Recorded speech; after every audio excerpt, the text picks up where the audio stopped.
uma das maiores dificuldades, né, quando existe a dupla excepcionalidade, é porque se trata de uma grande, né, habilidade ali, altas habilidades, uma habilidade acima da média, e o TEA é um transtorno que tem prejuízos, então a coisa se equilibra, né?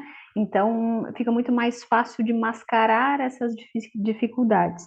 Então fica muito mais complicado e normalmente numa equipe multiprofissional, alguns profissionais têm uma visão, outros têm outras, o que deixa a família louca, né? Nesse sentido de, tá, como assim, é ou não é? Porque são, assim como o Luiz pontuou, são sutilezas, né? Então, essas sutilezas a gente realmente fecha o diagnóstico olhando ao curso desse desenvolvimento. Então, a gente consegue, pensando no TEA, né? O transtorno do espectro autista, ele é um transtorno do neurodesenvolvimento. Então, a gente olha nessa linha de desenvolvimento e características ao longo do tempo. Então, com certeza, tem situações que são características, né, principais de cada uma, assim como o Luiz pontuou. No TEA, a dificuldade está muito mais relacionada nessa reciprocidade social, então essa troca de comunicação. Então, muitas vezes as pessoas falam muito bem, mas têm dificuldade, né, e às vezes até muito bem numa linguagem, um português muito correto, o uso correto da língua, mas na hora de se comunicar, acaba tendo esse prejuízo. E essa comunicação é assim como ele pontuou, às vezes essa compreensão de uma forma literal, né? Entender de uma forma direta aquele comando, não entender uma entrelinha, uma piada, entre outras situações do nosso cotidiano. As questões sensoriais são muito mais evidentes esses prejuízos, então uma seletividade alimentar, uma questão sensorial em relação a ruídos, cheiros, texturas, então é muito mais acentuado isso no TEA.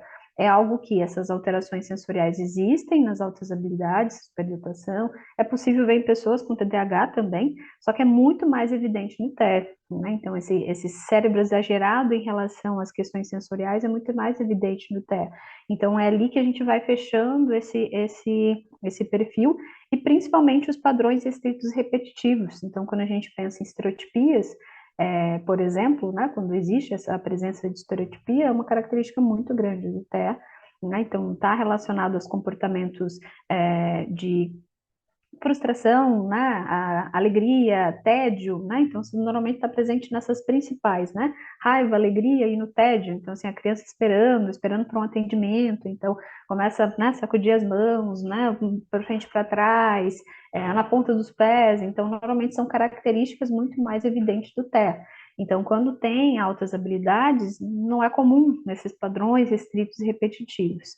Porém, a rigidez cognitiva é algo que existe nos dois, né? Então, está presente também nas altas habilidades, e fica muito mais evidente quando existe a dupla excepcionalidade. Então, assim como o Luiz pontuou, muitas vezes esse comportamento, eu estou fazendo acompanhamento de alguns clientes recentemente, e que a briga da equipe, né, inclusive do médico, é que pode ser o TOD, justamente por ver que essa rigidez, né, é muito evidente, que tira, altera o humor, né, da criança.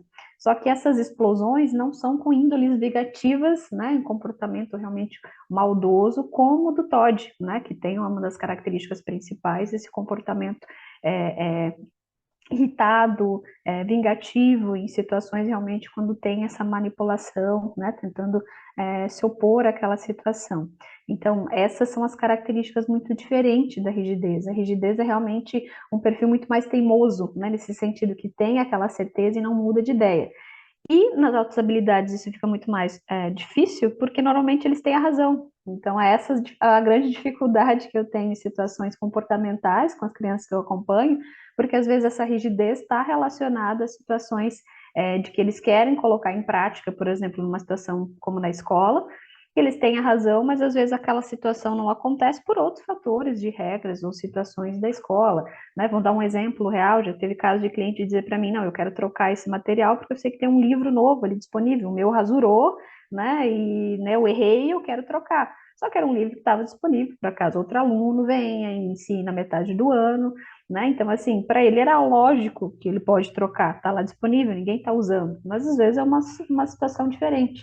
Então, esse comportamento pode ser exacerbado, irritado, ofensivo até em relação aos professores, e aí que a gente começa a ver esses comportamentos de rigidez cognitiva.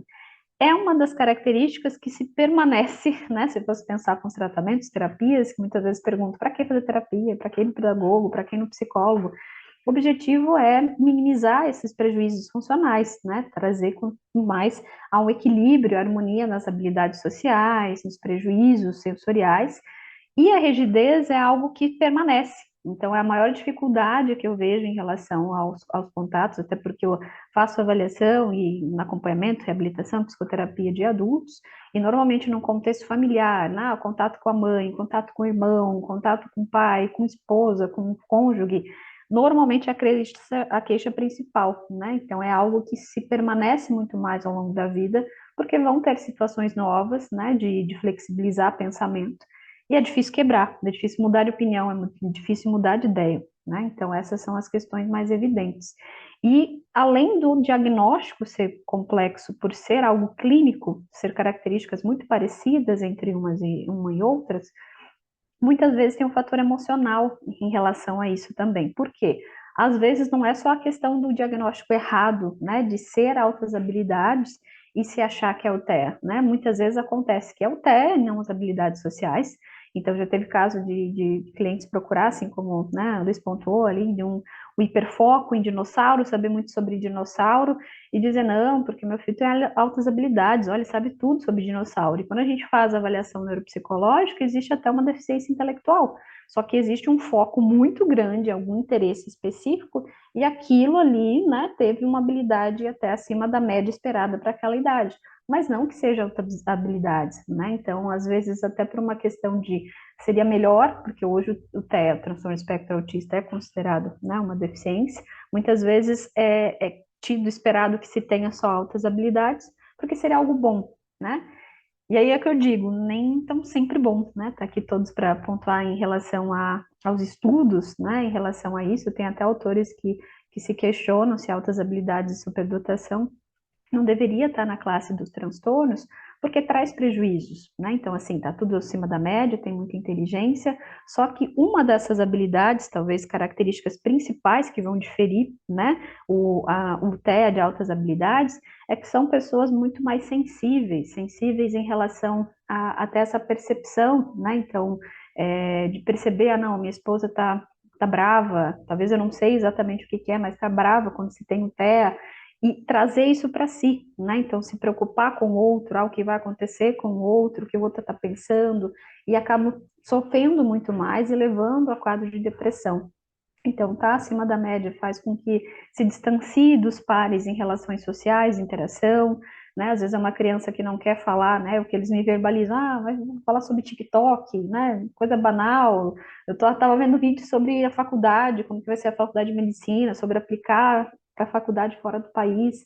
Então, acaba tendo prejuízos sociais, trazendo sofrimento, uma não adequação.